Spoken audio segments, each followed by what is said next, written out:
Yurka, do you want to know something weird? Well, about me. Sure.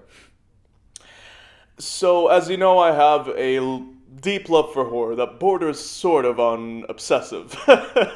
That's part of it, but another very small guilty pleasure weird part about it is the fact that actually I have a very deep love and guilty pleasure towards B-type movies like 90s slashers, 60s, 70s, and 80s, like Italian gore movies that are made for like shock value with like a hint of comedy and stuff where like the writing is terrible but the gore is like really fucking good and practically done. I don't know why, they just resonate with me so much and make me feel like, oh god, it's terrible but it's so good at the same time. Yeah, it's I kind of don't like even these know how to guilty pleasure describe. movies. Exactly. So that's one of the guilty pleasure movies for me, and that's why for today's discussion, I'm just putting it as a preemptive that this movie kind of hit that spot for me, weirdly enough. I mean, yeah, it's good and definitely bad at the same time. And that's what we're going to be talking about today, and I definitely agree. Let's go!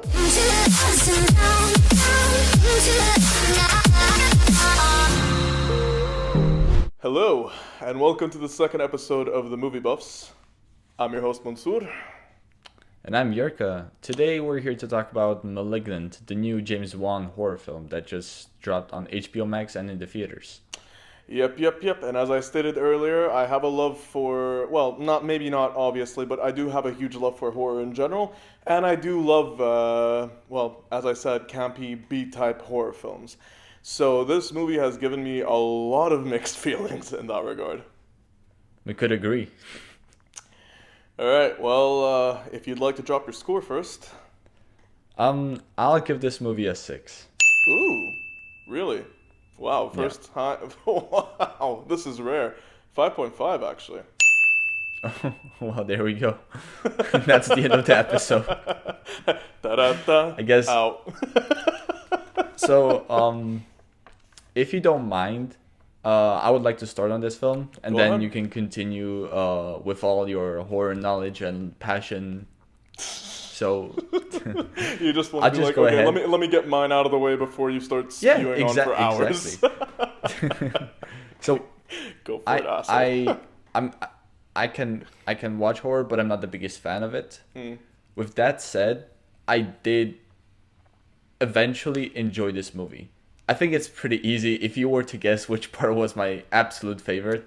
Oh, I know. I don't even have to think about it. Like when I saw that, I'm like, Yurka will love this. Yeah, exactly. So, I mean that sequence alone, when she's in the prison and fighting in the police station, that sequence alone pushed it up from a 5 to a 6. No, really, it did. It was really well done. It was like, if you've seen Aquaman, it was like this typical wide angle James Wan look. That was a long take. Put in where where he's given the liberty of an R rating, and he used it to like it was amazing. That one scene was just absolute. It was a better Mortal Kombat movie once again than Mortal Kombat. Well, at least this time there were actually fatalities on like Shang-Chi. Exactly. No, not With even that said, fatalities, brutalities. Fucking hell. Yeah. Yeah. with that said, like, even though this was like an absolute treasure, like that one scene was absolute gold. The first half of this movie is pretty much all set up, and it disguises itself in a very generic horror style of film, with some pretty basic, jump scares, or like it was all well done, all the cinematography, all the visual effects. There was never a point where I felt like, oh, this is like a cheap horror movie. It was all well No, done. not at all. Not at all. It was surprisingly well. I mean, what you would expect from James Wan, but I'll Yeah. get more into my feelings about that. But continue what you were saying. So that was like the only two things that were keeping me in the movie were the very first scene, the very opening, where the doctor's like talking to some boy, referring to him like, we have to get the cancer away. So I was intrigued. No, really.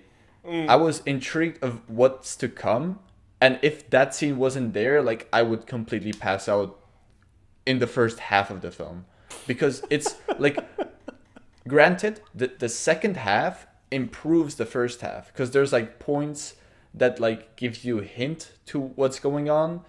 Um, and when you connect all the points, you're like, oh, so that does make sense. It's a bit, it makes the first act a little more interesting.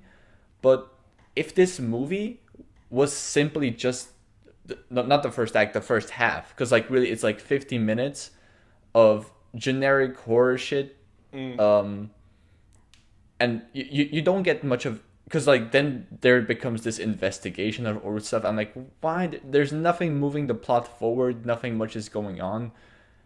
They're just giving us hints, and only in the second half there is someone or some people who are trying to find out like what is actually going on. We start to get more hints. We start to get more unique action, like where that fake Keanu Reeves actor Fake playing. Keanu Reeves. You I know, just love the description of that, but sure. he looked a bit like an uncharismatic version of a young Keanu Reeves to me. Kind of, yeah. I get what you. I But get he's what still. you mean. But I feel like he was okay in the film. I don't want to like bash the actor. I think he was fine, No, and no, he I did agree, I have agree. that one. He had that one chase scene with the creature, with Gabriel, Gabriel, which that was was the fun. name. Yeah, yeah. Yeah, yeah. He had that one chase scene with Gabriel, which was fun, unique. Like, and you got the hints that like Gabriel's moving weirdly backwards, which then Yeah, which kind of uh, gives like a hint to the end. yeah. I noticed that. I'm like, wait, and that like made me come up with the final theory on like what was gonna happen, and it turns out it was true. And I'll give that So an explanation later. it But sure. was. I feel like it was very evident that it was her. I just didn't. For me, I wasn't invested enough in the first act, first half, that I would be thinking too much about the film. Honestly, for me, I was just kind of watching it. I was like, yeah, it's definitely her, and I'll just watch this because I know we're making a review on this film and a debate. So I'll just watch it to the end, and I was ready to bash on this film. That I was surprised that James Wan would pick this movie, but then like once you get some hints and some more details about what is going on, and the final concept that they're dealing with is actually very interesting. It's very unique, and my biggest like complaint to the film is it's such a cool idea that I think it delivers somewhat. It delivers in the third act, like the ending where they discover what is going on, to the fight. I feel like that part works. The very ending again, I feel once again takes a dip. Uh, but from when the moment where her adopted sister finds out to the whole fights and stuff, that is by far easily the best part of the film, and that is a great movie. That in the span of like the 15-20 minutes The there, last 20 minutes of the that movie. Yeah, yeah, yeah. that really is like a 7-8 kind of movie, like a very good movie. But Fair enough. everything which comes before, it's just pure setup. It gives you hints to what's to come, and it eventually, like I said, is elevated by the reveals. But it just, there's so many more things, like even the character development. You don't get much character development until like the second half. You just get I don't know the lead actress's name right now, but the lead, she's like walking around the house and stuff. She's Yeah, alone. yeah, yeah. We don't get any character development. Then we see a random lady being trapped in some attic and stuff. So, and we just waste all this time with getting a generic horror film, which I kind of, you know, it's what we get sometimes. And I was hoping this was not it, and it was not it eventually. But the Definitely first not. half, yeah, of Definitely course, not. but Yeah. the first half just wastes so much of the potential that is in the second half, and especially in those 20 minutes. And like I said, the concept that they're dealing with is so fun and so interesting that 100%. 100%. Yeah. so I just, that's the one thing that I just want to say bad about this film. Okay. Like otherwise it was like, I guess that's all I want to say. It was really well made. All the VFX were great. The idea was interesting. it just felt like a wasted potential to me. I 100% agree on that point. There are a couple other points that I do disagree with, but yes, we're on the same boat on this. Okay, so as I said, this movie for me is a huge ode to 90s slashers B type movies. You can tell from like how they, well, technically from like the very first like 5 minutes of the movie with the introduction right before the credit rolls, and then after that all between that and all the way until they get to the sister discovering the secrets, it just becomes like a James Wan movie, if you get what I mean.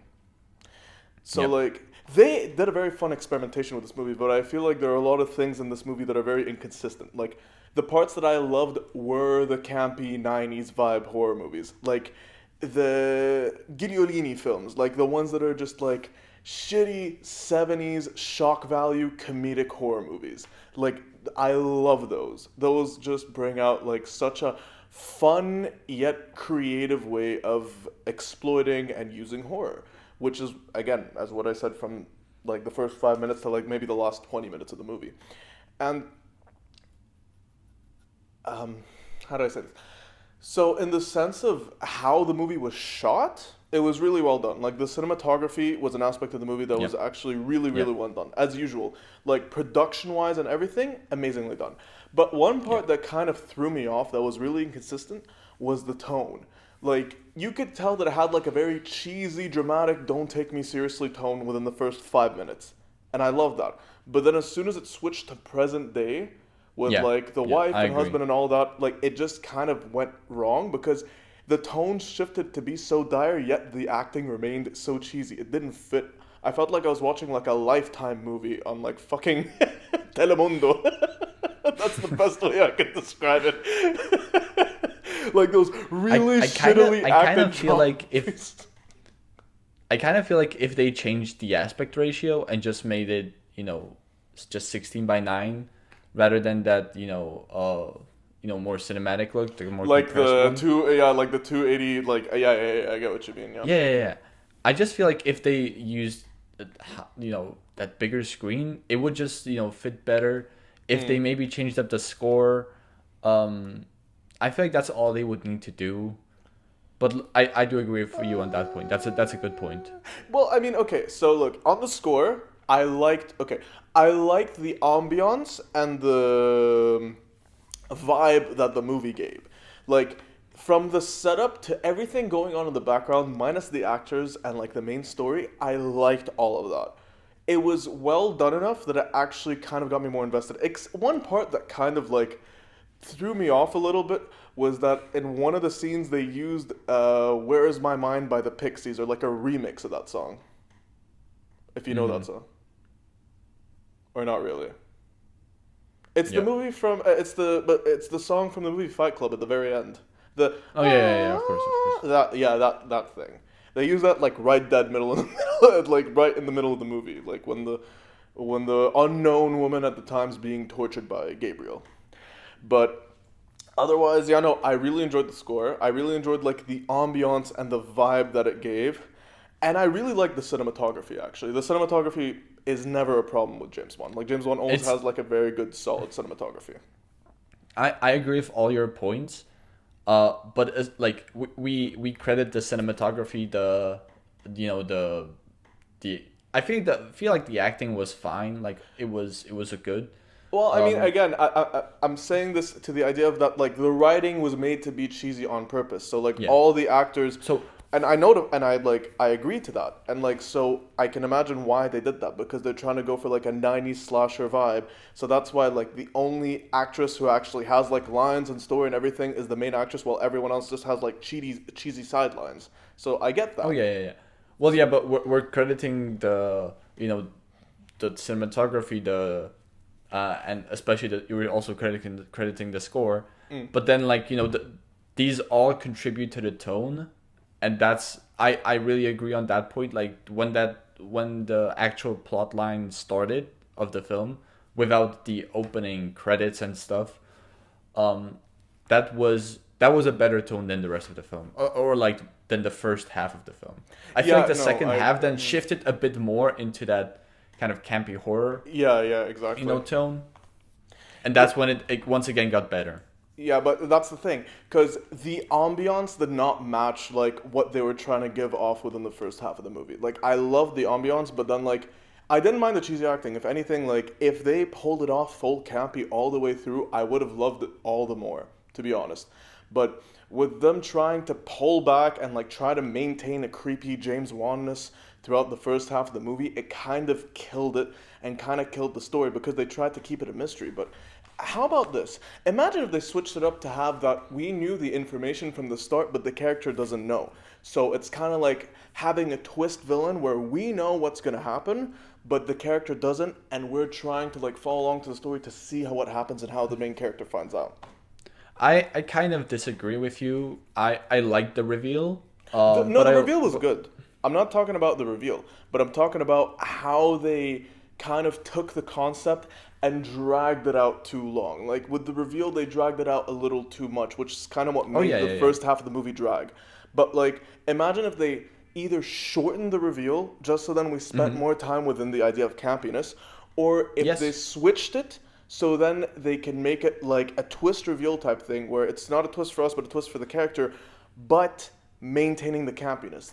Either one of those, for me personally, would have made the movie better in the sense of like what the vision originally wanted. Because I understand that like campy movies is a bit of a niche thing. And I get why they couldn't market it that well because if you watch the trailers or watch the marketing for the movie, it's like a stereotypical other James Bond Yeah. movie. But no, it isn't. It's not at all. It's an ode to campy '90s slashers with with a hint of paranormalness. But yeah, no. Otherwise, I mean, I don't really have any complaints except for like, like some of the more objective stuff like, oh, telling, not showing that I'm like, then I remember I'm like, it's an ode to a '90s campy movie. Why the fuck is my brain thinking like this? Once the criticism part just like turns on, I can't turn it the fuck off. So like I was just ignoring it and trying to enjoy the parts that I did. But then some points, like as I said, it's just like I love the twist. I love the reveal. And I feel like, again, if they carried out the campiness throughout the movie itself, it would have been so much better. Like, especially in the sense of, like, what they were trying to go for originally. Because I feel like the studio kind of interrupted and cut it off and made them be like, you kind of want to drag along in the first part just to make it. Actually, no. I don't think there was any studio interruption. Thinking about it. Yeah. I don't think. I'm not. I'm not sure, of course, but I feel like from what I've seen, like James Wan's reaction, I feel like he's really proud of this. Like he doesn't have any bad comments about it. No, no, Um, no. I if completely anything, agree. he's No. like the marketing and stuff. That's the only thing that like I saw him post on Twitter. Like, don't expect another Conjuring and stuff. So this is its own thing, which it very much is. I just like Yeah. you said, like the concept and the twist came way too late, and And there's a it lot was of like time wasted wasted. potential. Exactly. Like Yep, there was, exactly. they could have spent more time with the fun. But the only one complaint that I have about the movie is the ending. Like it's kind of Yeah. setting up for a sequel. Like her back in her mind, trapping it up, and it's and her brain being like, the thing being like, I will be back, and she was like, I know, but next time I'll be ready. I was like, So one a little too far what I on the didn't like. cheesiness. So me personally, what I really didn't like was like I would really like to see like what's gonna be up with her because like she just killed like a bunch of cops and nurses and stuff and people and stuff at the prison. So rather than like it seems like a happy ending, but Yeah, she's still the one doing it. exactly. So I'd like to see a uh, little bit of consequence. That's the one thing like for the ending. I'd like to see a little bit of consequence. I don't disagree. Like if there was a little bit of consequence, like that little irony Yeah. of, oh, Gabriel was the one controlling it. Well, where's Gabriel? Well, he's inside my mind again. Just to like make her come off as like some kind of schizophrenic instead of like what the original. That would have been actually like a funny ending to the movie. That would have fit the campiness a bit more. But Also, like one more thing that I'm kind of a little hesitant of, like I didn't mind it, but it seemed like Gabriel had some almost like telekinesis powers and stuff. Yeah, And I was just uh, about to bring that up actually. I would much more prefer if he was just like this parasitic twin who just takes over her body. And let's say like he's got super strength, like he has some hormones and stuff that just like make her super overpowered, that she can move faster, she can jump Yeah, faster I mean, and higher and stuff. you're sharing like partially two brains with two different functionalities in one person. So I mean, it would kind of like if you put it to be a bit more scientific, yeah, it could kind of make sense how she could have all that strength and everything. Like that's believable. Like I could Yeah. suspend disbelief on that. But what the It's the fuck about powers that the yeah. telekinetic powers, like being able to call on the phone and have a voice, to be able to Yeah. like bash out the lights. That's one of the only parts that actually threw me off, other than the ending, and like Yeah. otherwise than the tonality of like the first half and all of that. Like I enjoyed it, like more Yeah. on the end of guilty pleasure, but The movie like consistently gets better in my opinion. no, it does. It really does. And you want to know something funny? When I finished the movie, I thought that it reminded me of something. And I went back to look into some of the, because I have like a couple old, like campy, like 60s, 70s, 80s, weird, fucked up Italian slashers just like stored in like a backlog on my computer. I found that actually this movie is kind of a ripoff of a movie called Basket Case. It's a movie from I believe 1986, 1987. If you can look it up to like check it out yourself, Okay. but basically the idea is that there is a guy who has a parasitic twin that's attached to him, and and they both like get separated because the twin gets so violent and everything. It's exactly the same, like a weird fucking alien ass looking motherfucker just like emerging from the side of his hip. I'm not kidding. And they had to cut him out to save the other guy's life. So the parasitic twin survives, comes back, hunts down the brother, and convinces the both of them to actually go and start killing the doctors who separated them. Coincidence? I mean that sounds a lot like Malignant. Bro, it's a fucking copy paste of Malignant. I mean, minus the reveal and the twist, like you know from the start that they are like parasitic, or like one's a twin and the other one's a parasitic side thing. But why it's called Basket Case is because, and this is gonna sound so fucking stupid, it's because the parasitic twin hid inside a picnic basket as a form of transportation.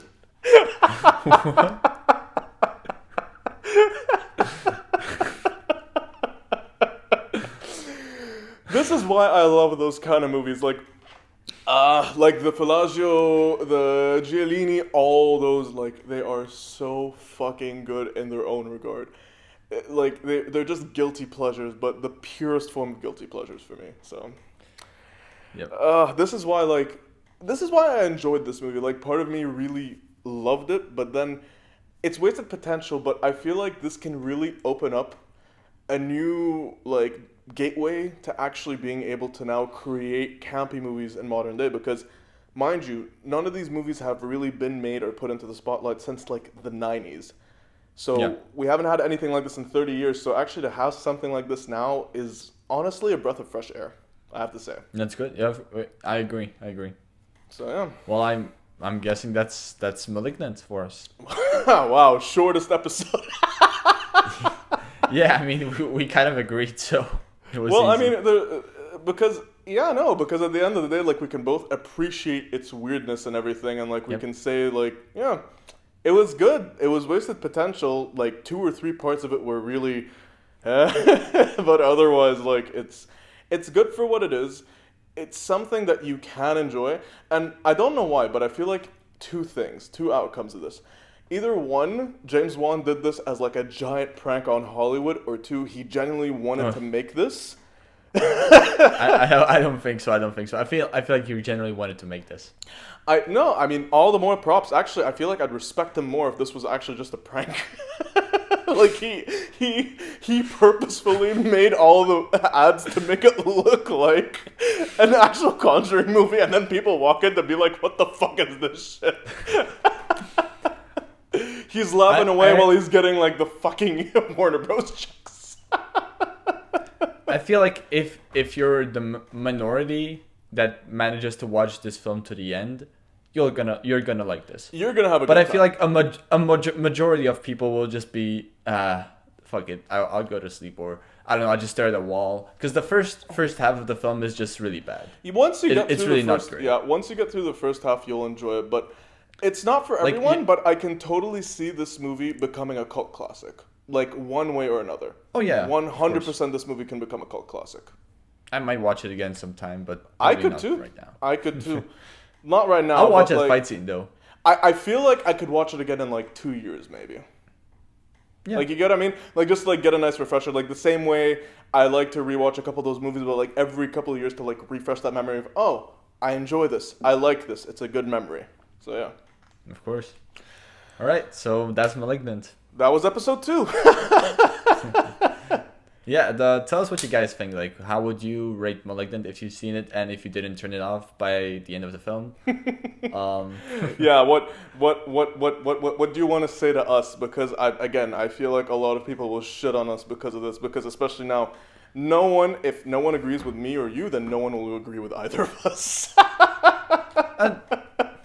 I feel like Malignant has a lot of like, diverse reactions. So I just feel like Malignant, especially the ending, the second half was like made for both of us.